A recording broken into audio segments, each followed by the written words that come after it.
here today at the John Lucas 40-40 camp. We have some of the best players in the country, all over from the state of Texas, all over the country, here getting better. We've got the #1 player in the class in 2014 in Miles Turner, #1 player in the class in 2015 in Thon Maker, and they're getting better and better. And not only do we have the boys, we also have the girls. We have #1 player in the girls in this year's class, Brianna Turner, who happens to be from Houston, Texas. And then we have Tia Cooper from Atlanta, and we have a lot of other young girls that are really here. Please enjoy while you're here. And in TV, thank you for coming out and supporting us on 21.6.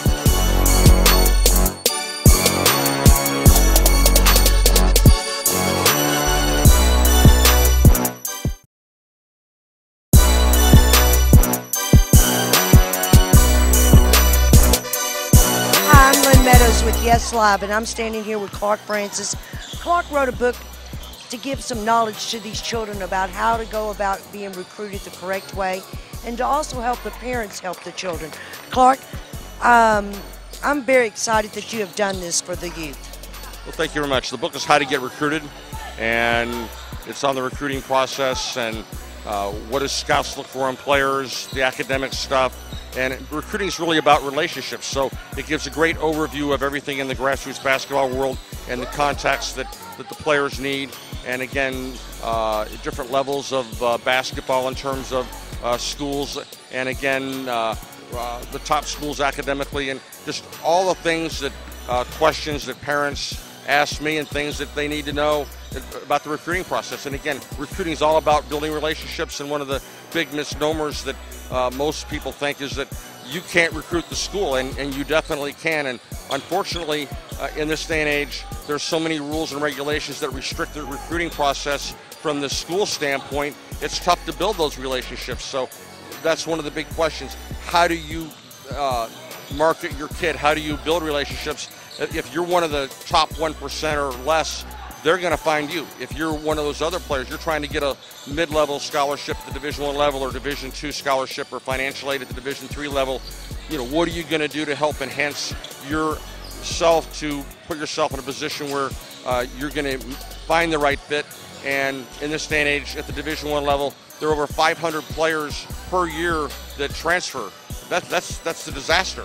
And hopefully these kids, like after that first year, that they go to another school. Exactly, and hopefully a lot of these school players will, that's the object of the book, is to educate the parents, hopefully cut that number down. But again, nobody, the school and the parent, neither one has enough information to make a good decision, and that's a problem that the NCAA needs to address in the future. They need to focus on the education part of it much as well as the athletic side of it.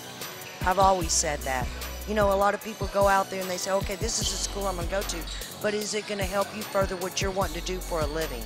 There's no question. And all the things that they're implementing, if you're coming from a middle-class background, they're doing a very good job in terms of increasing the academic standards, but they're really not solving the problems of that go hand in hand with inner city public schools in this country, and a lot of those kids are getting thrown away, and they're getting thrown away faster. The new NCAA rule, which is going to be implemented in 2016, you have to have 10 of your 16 core classes by the end of your junior year, which sounds great, but if you're a high school player and suddenly you got good, and basketball is the carrot that's going to get you to do what you need to do academically and better yourself both in your sport and in life, that kid has no chance by the time he's a junior. If somebody gets a hold of him, it used to be you could go to prep school, you can make up a lot as a senior, and suddenly you can't do that anymore, and that's really a tragedy. And I think the NCAA has a responsibility to give back to our society, and solving the educational problems in our country and solving the problems that go hand in hand with the NCAA are really one and the same. You can't solve one without the other. Well, you know, I've always said, you know, people say all the time, every day, these children are our future, and yes, they are, but in a sense, you're wrong. They're not only just our future, they're going to actually control our future. So we really need to be a very positive peer in their life. And they're also the role models for the kids that aren't great athletically, and the discipline, the things that go with being a good player or a great player will help enhance what they do the rest of their life in non-athletics. Well, when is your book going to be out? Is it already out at this moment? It's out.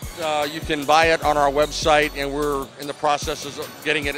It's an ebook coming up in the next week or two. I'll have that done, and then we'll look at getting a publisher down the road as well. So this book will be around for the next 20 years, and get bigger and better. Huh? Yeah, we've got some time to market it. I've been out of the country for 3 weeks on a family vacation, so that's kind of slowed the process down. But we're getting back in the swing of things, and I think you wanted me to talk about this camp a little bit.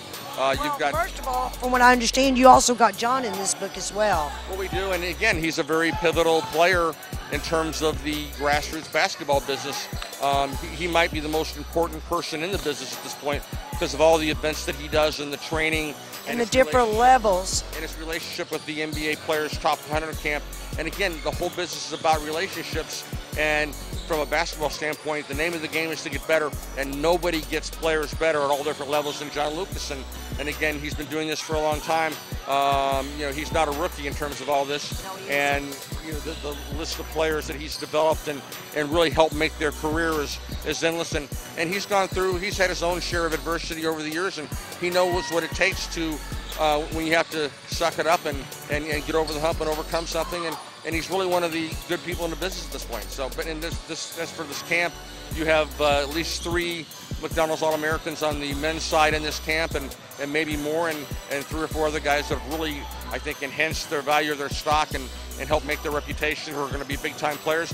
And the girls' side is probably better than the men's side. And I'm not a big expert on women's basketball, but there's a lot of size and athleticism, and the girls have a lot of heart in terms of what I've been able to see. So I think it's a major success. This camp is phenomenal, if you ask me. I call John the Mercedes-Benz when it comes to camps in the nations. Oh, no question. But again, it's John Lucas's camps are not easy, and it's not just a showcase. The one criticism I have about John Lucas's camp, and I write this in the book, that we don't, as scouts, get enough looks at the players. But it's not about us. It's about the drills and about them getting better. So that's a good trade-off. Yeah. Well, it was a pleasure, and I'm going to very much support your book. Thank you very kindly. I appreciate it. Okay.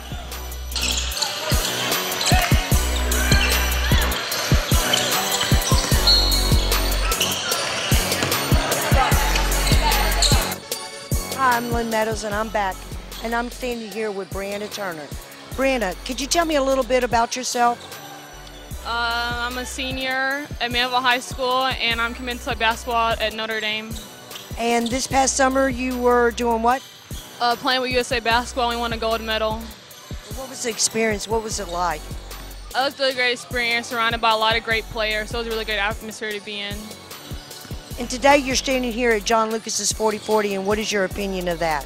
I think it's a really great camp and how he incorporates boys and girls, because a lot of camps show just mostly guys, so it's good that he has top girls out here also. Oh, he has brought in some of the top, and you're at that top right there. So tell me, are you excited about going to college? Yes, it's going to be a new experience, so I'm excited for it. And are you going to play for USA Basketball next year as well? Yes, if I get to try out. Oh, I see that happening. Hey, well, thank you very much for getting on here with me, and I look to watch you on TV next year. Sasha, could you tell me, where do you go to school? I go to Klein Oak High School. And from what I'm understanding, you got some D1 college coaches trying to get you to come to school and recruit you. Can you mention some of those names? Right now I have Baylor, #1. I have Florida Atlantic, Tennessee Tech. I have Oregon Southern, and I think I have Missouri State. I heard that Rice was looking at you as well. No. That's an Ivy League. That's an outstanding school right here in our back door. So today you're here at the 40-40, and I consider this like the Mercedes-Benz when it comes to camps. Well, tell me what your opinion of it is and what your experience so far. I mean, this is more than I thought it would be. This is so amazing. Like, the exposure you have here is nothing that you would ever think of. Like, the girls here actually make you work harder than what you think. I mean, I would recommend this for everybody. Like, only the top of the top people are here. And, I mean, this is really good exposure for anybody who wants to get better. Would you do it again? I would do it every day. Was you nervous first coming in? Yeah, I mean, once you get warmed up, you start getting like cooled down and stuff, but I was so nervous. Like, I was like, oh, I can't do this, but once you get the hang of it and you get warm, you got it. Wonderful experience, huh? Yeah. I'm looking forward to seeing you go to college. I am so thrilled and so happy. This is what it's all about, is to make sure our children can further their education. And you've been able to do it with the love of sport. And that's awesome. I'm so proud of you. Thank you. Thank you so much. Thanks for being on TV with me, okay? Okay.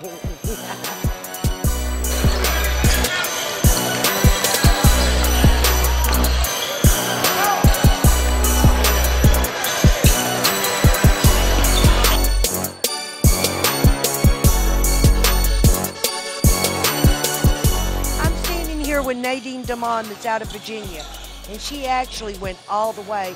And if I'm not mistaken, you were Gatorade Player of the Year, weren't you? Long time ago. Okay, well, we won't talk about how long ago. It was in the 90s. She's phenomenal with these children. When she's out there with those children, you can see her heart, her soul, her passion.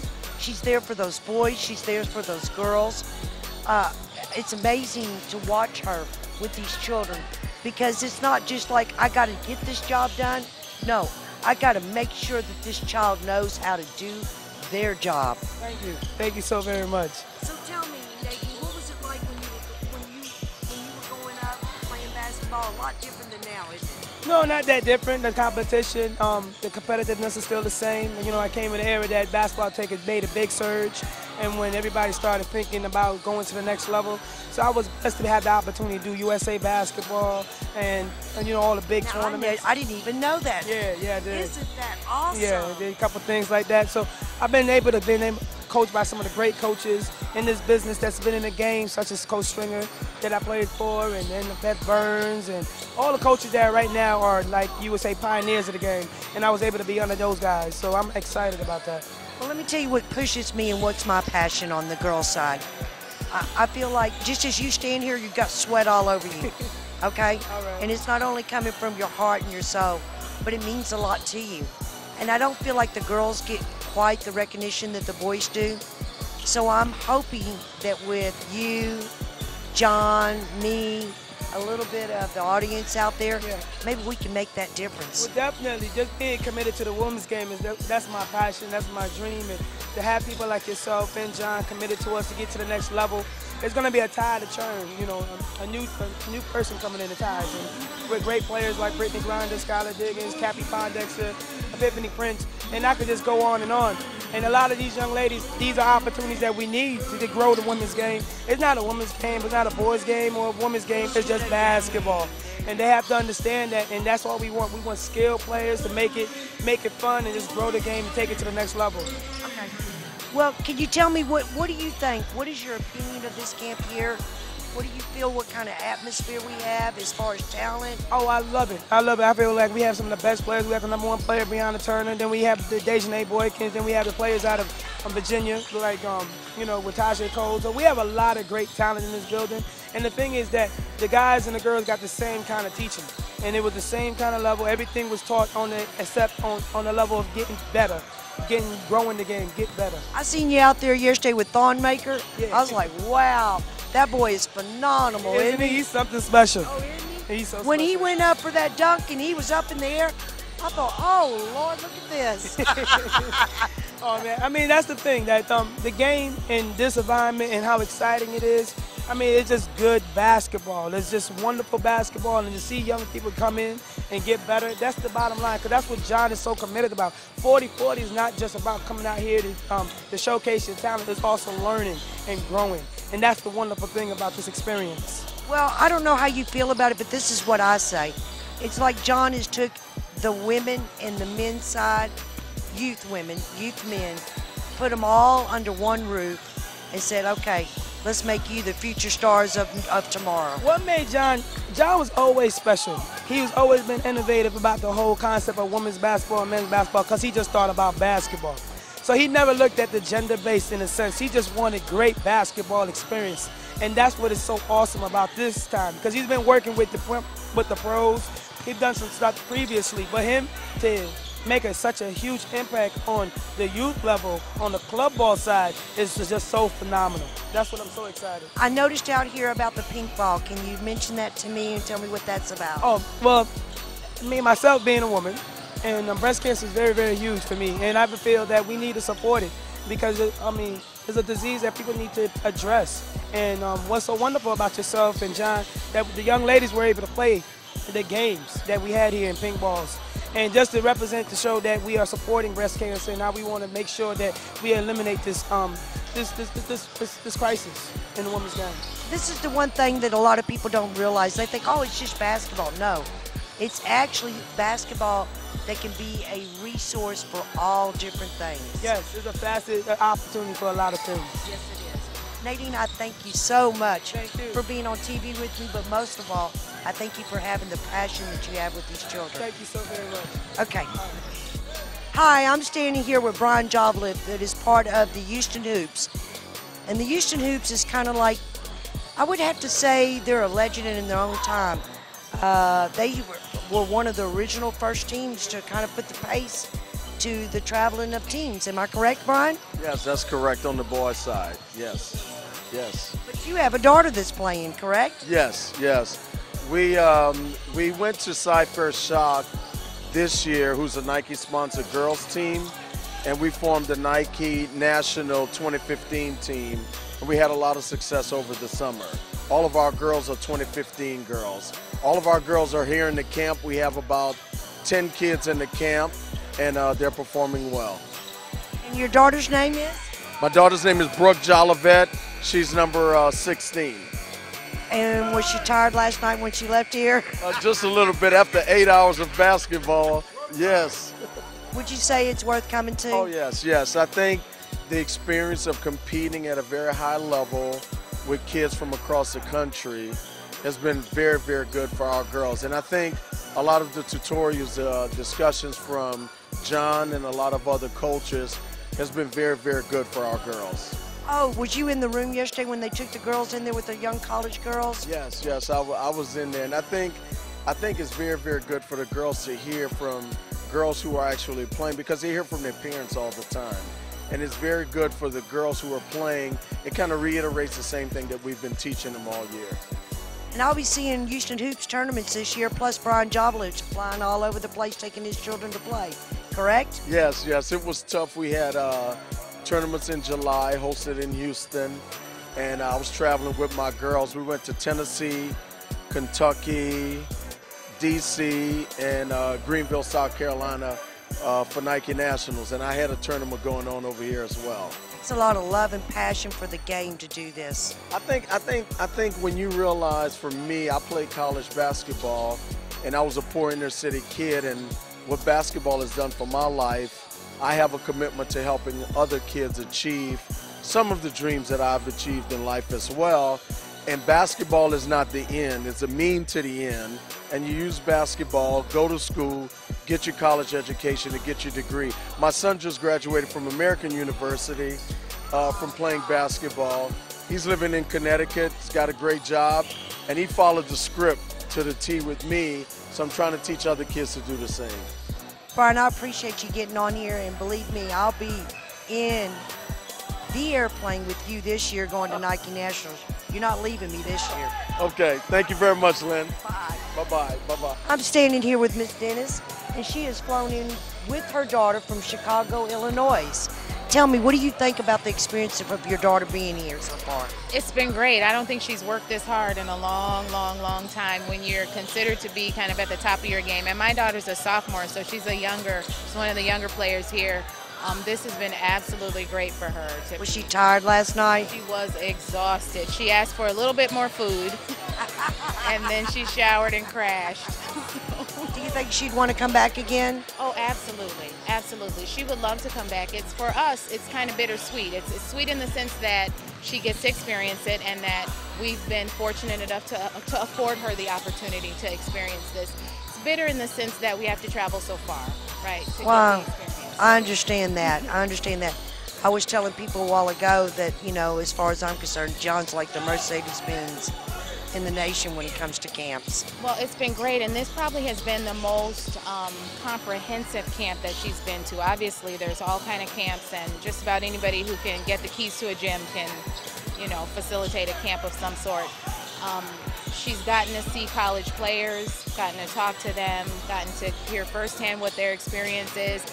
Me as a parent, I've gotten to hear from parents of those players what their experience was through the recruiting process and understanding the pitfalls that that might lie ahead in terms of having a player who wants to play college ball.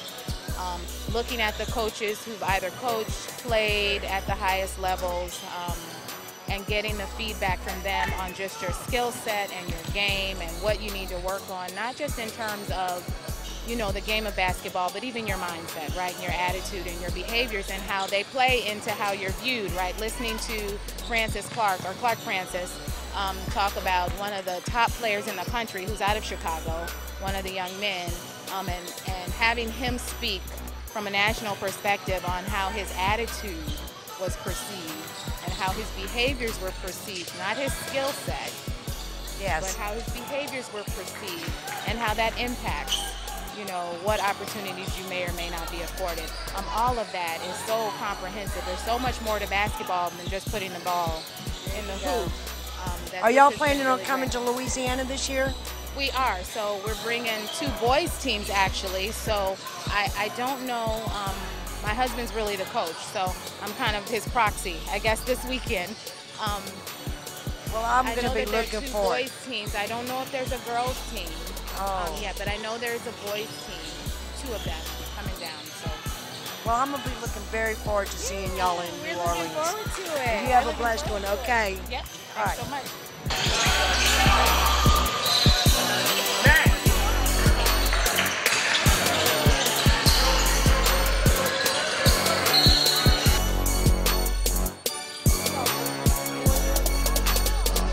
I'm here with Thon Maker.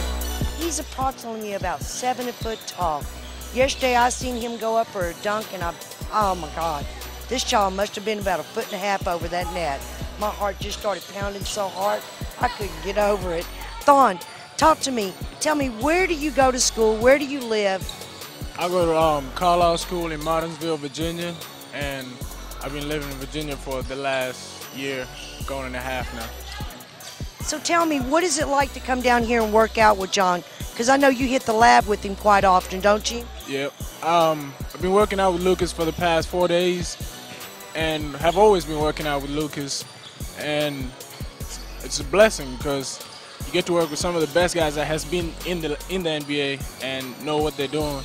So it's been a blessing, and I'm willing to keep on working with him. And what was it like to be able to fly down here and be in attendance in this camp?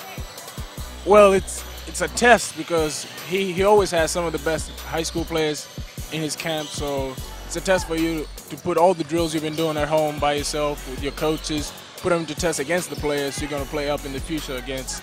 So that's how I look at it. And where do you think you want to go with basketball before it's over with when you graduate?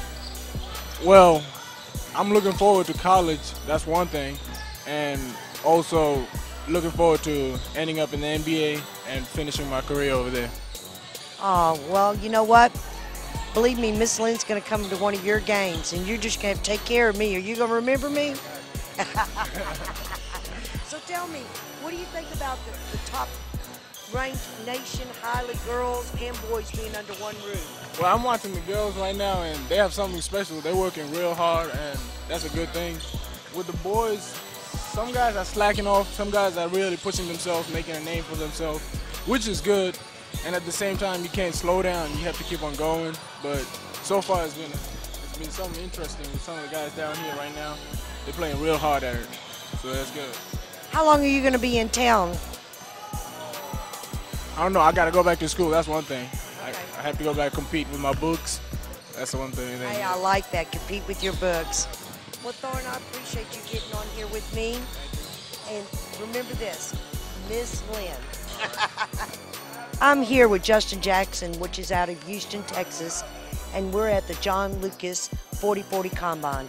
Tell me, Justin, where are you from? I'm from Houston, Texas. And you go to school where? I'm homeschooled, but I play for HCYA, the homeschool basketball team.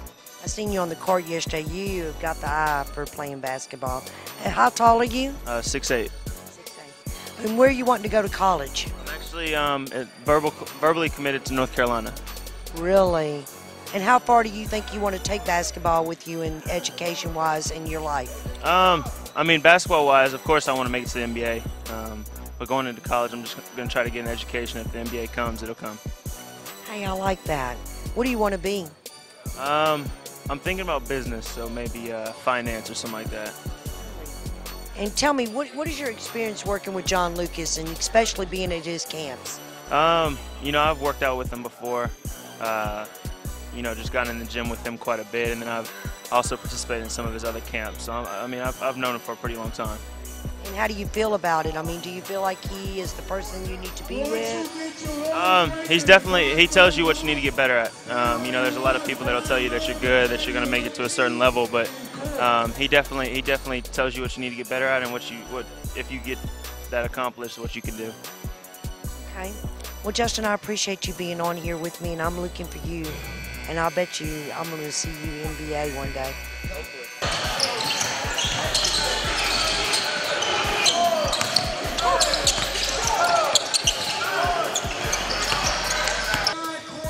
Hi, I'm here with Miles Turner. Miles, tell me, where are you from? I'm from Dallas, Texas. Really? Right here in the country, huh? Yes, ma'am. Got a little bit of, yeah, there you go. So am I. Tell me, how tall are you? I'm 7 foot tall. 7 foot tall. And what grade are you in? I'm a senior right now. Where do you go to school? Euless Trinity High School. And you already being recruited, or you had offers, or? Yes, ma'am, I have. I got about 60 offers this summer. It's just been a real great summer for me. It's, put my talents on display. Recently cut my list down here to 8. So those 8 schools are Arizona, Duke, Kansas, Kentucky, Louisville, Ohio State, Oklahoma State, and Texas. Isn't it wonderful that you're getting that opportunity to be able to have that kind of choice? Well, definitely. It's a very blessed position, you know. Tell me about the education part of it. Well, you know, as far as what are you wanting to do? Well, I really want to get into counseling psychology. That's something I've wanted to do for a while now. Yeah, I mean, grades are really important to me. I have about a 3.7 GPA right now. So, yeah, looking to take that into college. That's the reason why you're getting those offers, because you can not only represent them very well on the court, but off that court as well. Yes, ma'am. That makes a very big difference, you know? Very much so. I feel it's very important. So are you wanting to take basketball further into your life as far as professionally? Definitely. I mean, I plan to get into, you know, college, work my tail off, and make it to the NBA, you know, just one and done. I mean, that's the plan. I mean, I'm definitely going to put all my aspirations and dreams to come true, so let's put all the work in when it's necessary. I want you to remember one thing for me, okay? Ma'am. I want you to remember Miss Lynn, because I'm going to be there when you make it. For okay? sure. Yes, ma'am. Such a blessing to have you on here with me. Thank you so much. And yesterday when you went up in that air to make that dunk, I about fell over. Okay. All right.